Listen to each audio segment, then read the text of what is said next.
তো দেখতে পাচ্ছেন ব্যাক এবং ফন্ট ইনভার্টেড প্লেটের জন্য ফেব্রিক প্যাটার্ন ওকে। ফন্ট ফেব্রিকের ফিনিশটিকে ডিভোর্স করে দিলাম।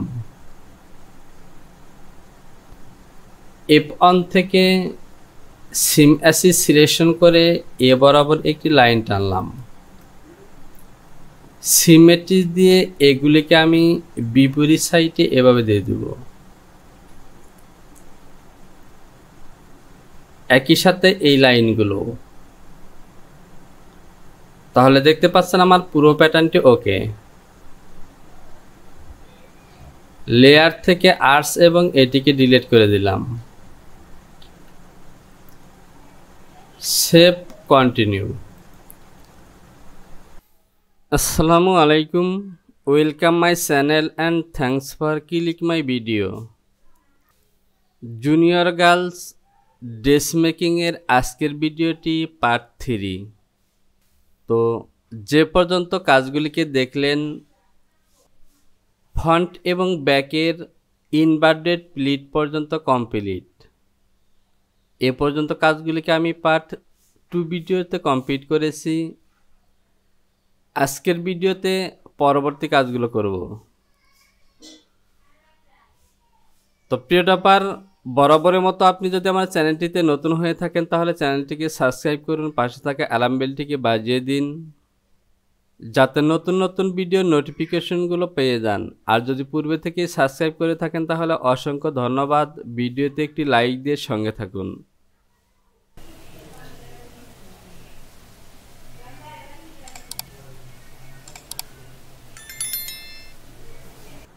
এবার চলে আসি এই অংশে। এবার যদি আমরা ব্লকটি দেখি তাহলে আমাদের মেইন ব্লকটি যেভাবে হবে তা হলো, আমি মেরি সিলেকশন করে এই লাইনটিকে মেরি করলাম, মুভ মেরি সিলেকশন করলাম এবং মিডলের এই পয়েন্টটি চলে আসবে ঠিক এইখানে। এই পয়েন্ট থেকে বেজিয়ার এবং এ লাইনগুলো এভাবে টেনে দেব।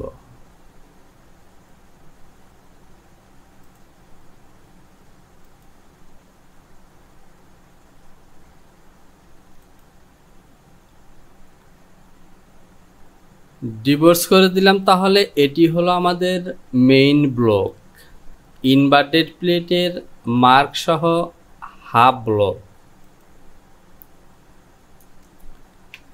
এবার আমরা চলে আসি এই অংশে। F4 থেকে সিম সিলেকশন করব এবং ফন্টের ইয়কটিকে সিম করব। তার আগে এখান থেকে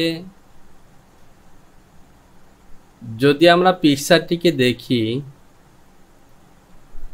তো দেখতে পাচ্ছেন এই যে প্লাকেটের পজিশন, এখানে একটি কাটমার্ক লাগবে। সে সাথে দেখতে পাচ্ছেন ইনসাইডে ফেসিং এর সাথে পাইপিং হবে। আর টপে এ পজিশন থেকে কলার আছে, জাস্ট প্লাকেটটিকে বোঝানোর জন্যই এই ভিউটি।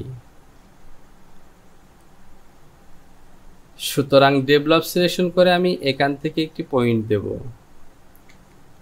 1.5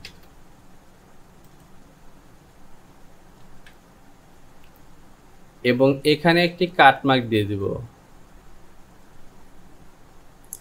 ওরিয়েন্টেশন দিয়ে কাটমার্কটিকে ঘুরিয়ে দিলাম।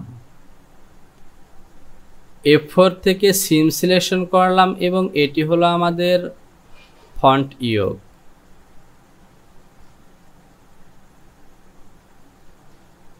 এ হলো ব্যাক ইয়ক,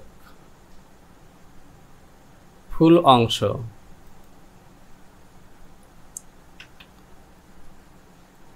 আর এখান থেকে ফন্টের মধ্যে ইনসাইডে লাইলিং আছে। আমরা যদি মেইন পিকচারটি দেখি তাহলে দেখতে পাচ্ছেন এখানে লেখা আছে অ্যাড লাইলিং। ব্যাক ইয়কের মধ্যেও লাইলিং অ্যাড করতে হবে।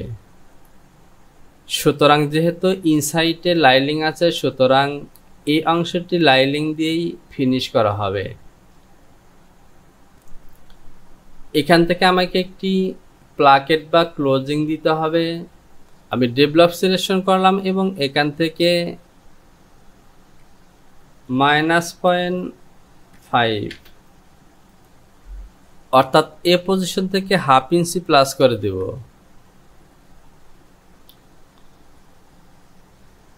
তাহলে এখান থেকে যেহেতু 3 ইঞ্চি, আমি দেব 3.5, 3.5 আর উইথ দেব -1.5। F4 থেকে সিম সিলেকশন করলাম, এটিকে সিম করলাম।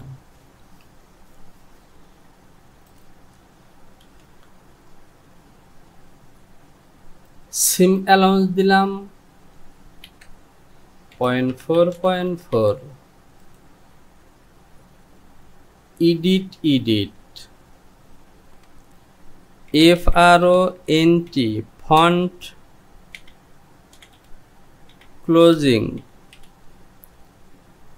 ক্লোজিং 1:1।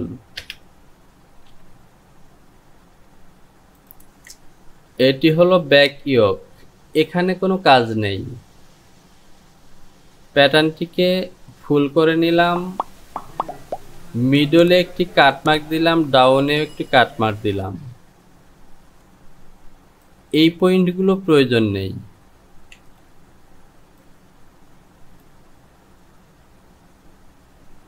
যেহেতু ইয়োক পজিশনে 5টি ইনভার্টেড প্লেট আছে, সুতরাং ইনভার্টেড প্লেটগুলোকে জয়েনের জন্য এখান থেকে আমরা কাটমার্ক দিয়ে দিতে পারি।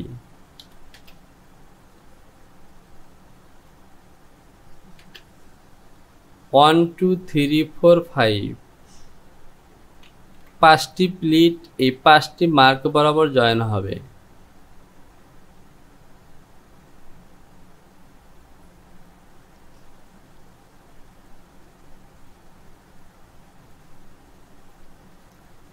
ওকে, গ্রিন লাইন সিলেকশন করলাম এবং গ্রিন লাইন দিয়ে দিলাম। F4 থেকে সিম এবং সিম অ্যালাউন্স দিলাম।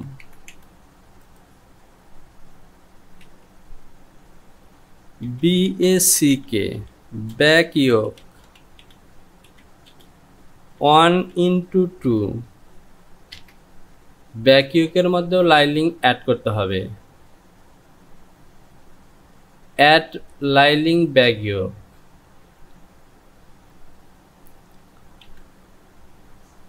এই প্যাটার্নটিকে ডিলিট করে দিলাম। এটি হলো ফন্ট ইয়োক।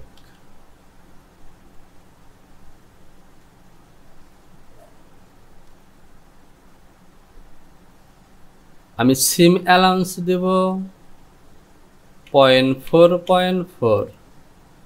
তো দেখতে পাচ্ছেন এই জায়গাটি সিম অ্যালাউন্স দেওয়ার কারণে, অল্প জায়গা হওয়ার কারণে কিন্তু এরকমটা হয়ে গেছে। তো এখান থেকে আমি যে কাজটি করব তা হলো বেজিয়ার দিয়ে এ বরাবর লাইন টেনে দিলাম। এই অংশটিকে এভাবে সিলেকশন করলাম এবং আমি সিম করব।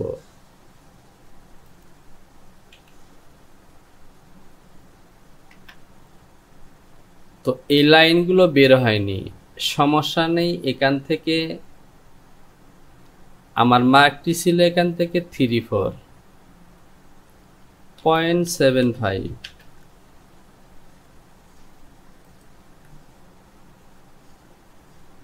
ঠিক এইভাবে হবে।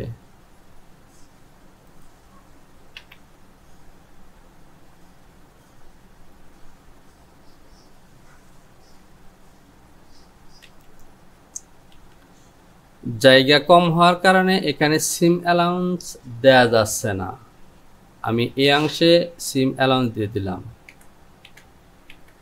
সরি, এখান থেকে 0.4.4। আর যেহেতু ইনসাইডে লাইলিং আছে, সুতরাং এখান থেকে আর ফেসিং প্রয়োজন নেই। গ্রিন লাইন সিলেকশন করলাম, গ্রিন লাইন দিয়ে দিলাম, এটিকে ডিলিট করে দেব। প্রয়োজনে আমরা এখান থেকে ফিনিশ প্যাটার্ন দিয়ে দিব।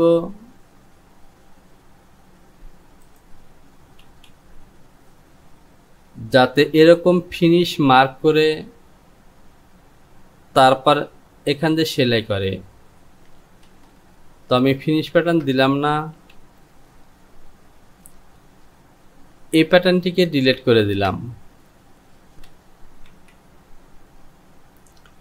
FRONT ফন্ট ইয়োগ 1:1 সে সাথে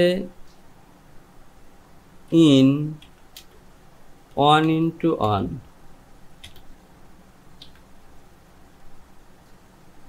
এই প্যাটার্নটিতে গ্রিন লাইন দিয়ে দিলাম, সেই সাথে দেখতে পাচ্ছেন আমাদের ফন্ট ব্যাক ইয়োগ ওকে।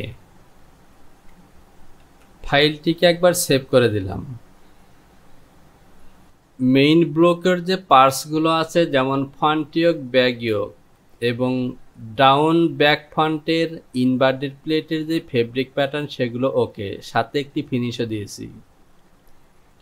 এখান থেকে আরেকটি প্যাটার্ন দিতে হবে, তা হলো ফন্ট পজিশনে যে পাইপিং আছে এই পাইপিং এর একটি প্যাটার্ন দিতে হবে। এই অংশের মেজারমেন্ট যদি শো করি, এগুলি দরকার নেই। তাহলে দেখতে পাচ্ছেন 4.5, তো 4 দুগুণে 8, 9, 10, 11, আমি 12 ইঞ্চি একটি প্যাটার্ন দেব। 12/181814 হলো পাইপিং আর অ্যালাউন্স হলো 4, অর্থাৎ 4 দুগুণে 8, 9, 10, 1.25 ওকে। F4 থেকে সিম করলাম, এই অংশটিকে ডিলিট করে দেব। এখান থেকে ফন্ট পাইপিং 1:1, F2 থেকে 45 ডিগ্রি অ্যাঙ্গেল করে দিলাম, গ্রে লাইন দিয়ে দিলাম ওকে। এবার চলে যাব মেজারমেন্ট শিট। এবার আমরা এখান থেকে স্লিভের প্যাটার্ন তৈরি করব। তো আর্মহোলের এই মেজারমেন্টটি ওকে। এখন আমরা স্লিভ তৈরি করব। Sleeve length 7, sleeve opening extend 16 আর sleeve opening relaxed 9, sleeve opening elastic cut 9.5। তো এই মেজারমেন্টগুলোকে আমি মার্ক করে দিলাম। 9 ইঞ্চি ফিনিশ ওপেনিং এবং এলাস্টিক কাট হবে 9.5, ইনসাইডে ফেসিং হবে।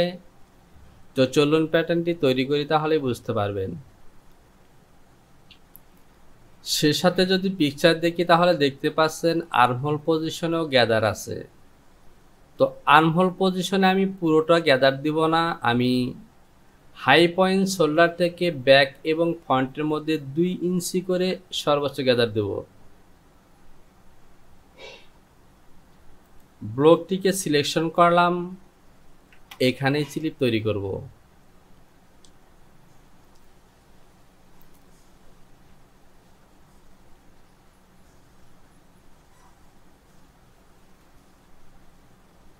আমার স্লিভ লেন্থ হলো 7,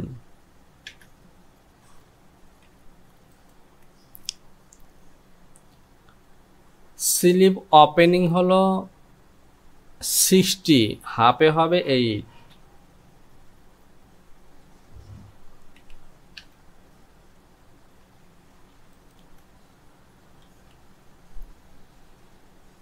আর 9 ইঞ্চি ওপেনিং রিল্যাক্সড, অর্থাৎ 9 ইঞ্চি একটি কাটমার্ক দিয়ে দেব।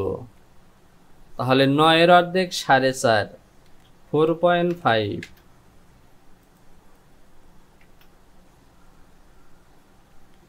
এটি হলো স্লিপ ওপেনিং।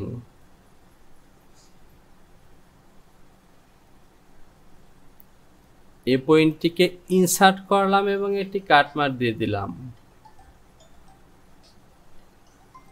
তো আমি শুরুতে ওপেনিং এবং লেন্থ নিলাম। এই ধরনের স্লিপ তৈরি করতে এখান থেকে স্লিপের ইনসাইড লেন্থে মিনিমাম 2 ইঞ্চির মতো থাকতে হবে। তাহলে এখান থেকে আমি 2 ইঞ্চি দেব। ঠিক এভাবে দিলাম। যেহেতু পাপ হবে সুতরাং পাপের জন্য এখান থেকে আমি আরো 2.5 ইঞ্চি প্লাস করব। এভাবে প্লাস করব 2.5।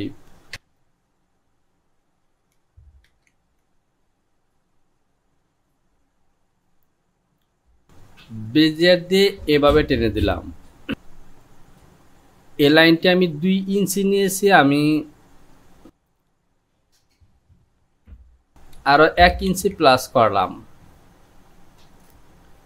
রিশেপ সিলেকশন করলাম এবং স্লিপের যে বেসিক একটি শেপ আছে শেপ দিব।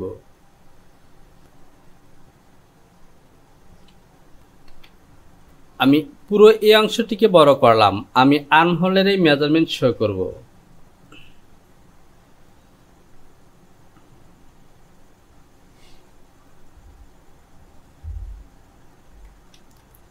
আমি এ পাশ থেকে নিই। তাহলে লক্ষ্য করুন এখানে 8 ইঞ্চি এবং 7 ইঞ্চি, 8 7 15 ইঞ্চি 2 সুতা। আমি যদি আরো 2 সুতা প্লাস করে ধরি তাহলে 15 হাফ হবে। হাফ স্লিপ হবে 7.34। আমি ডেভেলপ দিয়ে এখান থেকে নেব -7.75।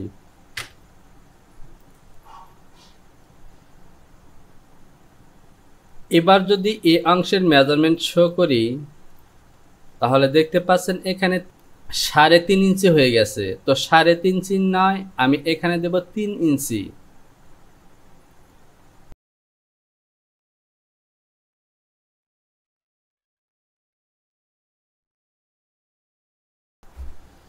তাহলে দেখতে পাচ্ছেন আমার মেজারমেন্ট 3 ইঞ্চি হয়ে গেছে। এবার এই 3 ইঞ্চিকে গ্যাদার দেওয়ার জন্য আরো 3 ইঞ্চি মার্ক নিতে হবে।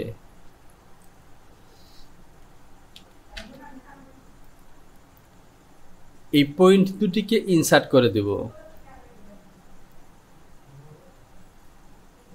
এই যে 3 ইঞ্চি দেখতে পাচ্ছেন, এই 3 ইঞ্চি এই মার্কের এই 3 ইঞ্চির মধ্যে গ্যাদার হবে। আর টোটাল স্লিপের মেজারমেন্ট হলো আমার এ পয়েন্ট থেকে শুরু করে এ পয়েন্ট পর্যন্ত 7.34। ওকে। আর এই অংশটি 3 ইঞ্চি, এই 3 ইঞ্চির মধ্যে গ্যাদার হবে।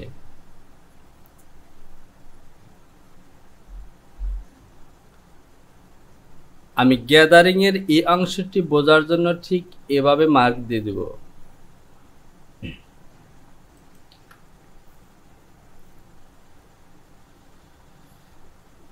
ঠিক একইভাবে এখান থেকেও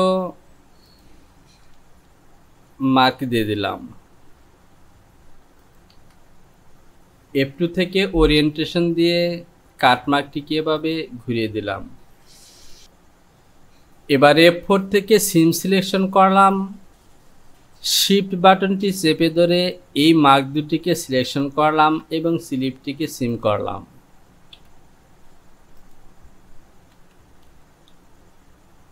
F5 থেকে সিম টু PTS এই মার্ক দুটিকে সিলেকশন করতে হবে। এ হলো আমার স্লিপের প্যাটার্ন। তো এই মার্কটি আসেনি।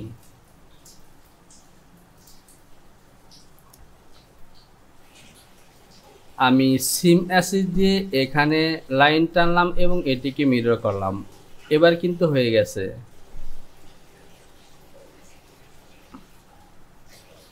মিডলে একটি নোটস মার্ক দিলাম। F4 থেকে লাইন সিম সিলেকশন করলাম এবং এখানে সিম অ্যালাউন্স দেব 0.4.4। এটি হলো আমার স্লিপ।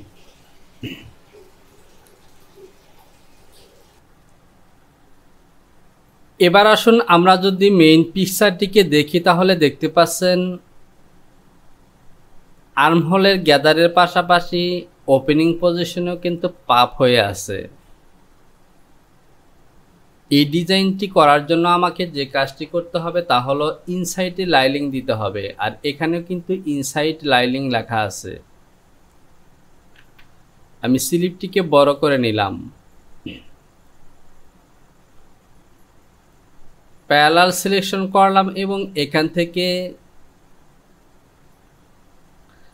আমি মার্ক দেব 1.5 ইঞ্চি।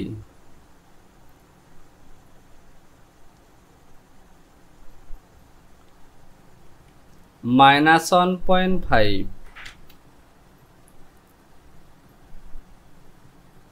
অ্যাডজাস্ট টু লাইন দিয়ে এ লাইনটিকে এ বরাবর অ্যাটাচ করলাম। এটি হবে আমার ইনসাইড স্লিপ। টপ পজিশনে ইন এবং আউট দুটি একসাথে গ্যাদার হবে এবং আউটসাইডের এই স্লিপটি জয়েন হবে এ লাইনের সাথে। টপ স্লিপ 3/4 ফরওয়ার্ডিং থাকবে, আর তাহলে এরকম একটি লুক আসবে এলাস্টিক দিয়ে ওপেনিং পজিশনে গ্যাদার দেওয়ার পর।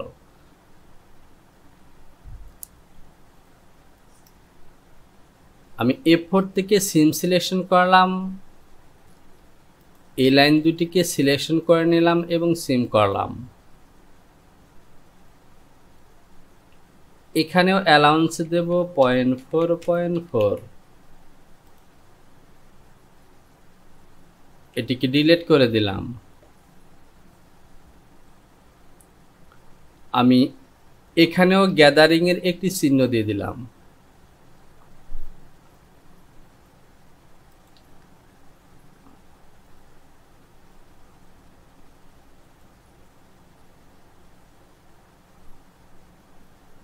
এখান থেকে এ সাইডে আর একটি নোটস মার্ক থাকার কথা ছিল, যদিও এখানে আসেনি। এটি হবে 4.5 -4.5।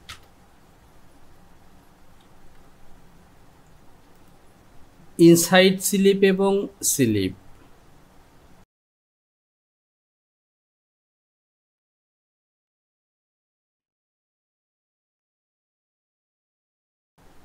এডিট থেকে এখানে স্লিপ নেম দেব, স্লিপ ইন 1:2। এটি হবে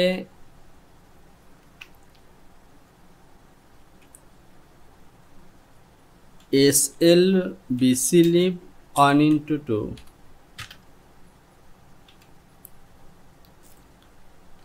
তাহলে দেখতে পাচ্ছেন আমাদের স্লিপ ওকে।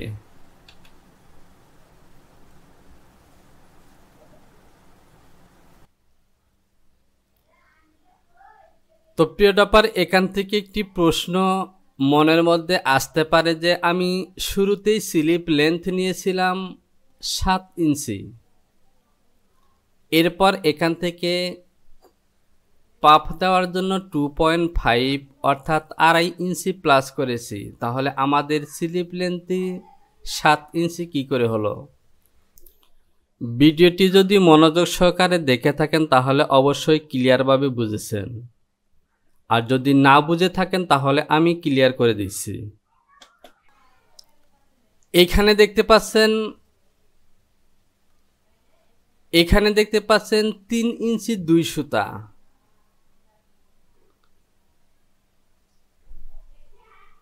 এই 3 ইঞ্চি 2 সুতার মধ্যে গ্যাদার হবে, সুতরাং 3 ইঞ্চি 2 সুতার মধ্যে যখন আমরা এই লাইন বরাবর 3 ইঞ্চি গ্যাদার দেব তখন অলরেডি 3 ইঞ্চি 2 সুতার অর্ধেক অর্থাৎ 1 ইঞ্চি 1 সুতা কমে যাবে।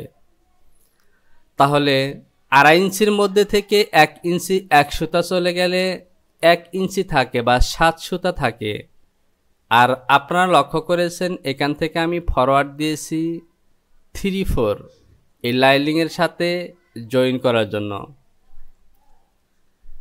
তাহলে 7 সুতা থেকে 3/4 চলে গেলে থাকে অনলি 1 সুতা, অর্থাৎ আমাদের স্লিপ লেন্থ কিন্তু ওকে। তো প্রিয় টপার, আজকের ভিডিওটিকে আমি এখানে শেষ করলাম। টিউটোরিয়ালের বাকি কাজগুলো আমি আরেকটি ভিডিওতে দেখাবো। ভিডিওতে লাইক করুন, কমেন্টস করুন, সে সাথে কোথাও বুঝতে সমস্যা হলে অবশ্যই কমেন্টস বক্সে কমেন্টস করে জানাবেন। শীঘ্রই চলে আসবো পরবর্তী টিউটোরিয়াল নিয়ে। সে পর্যন্ত ভালো থাকুন। সবার জন্য রইল শুভকামনা। আসসালামু আলাইকুম।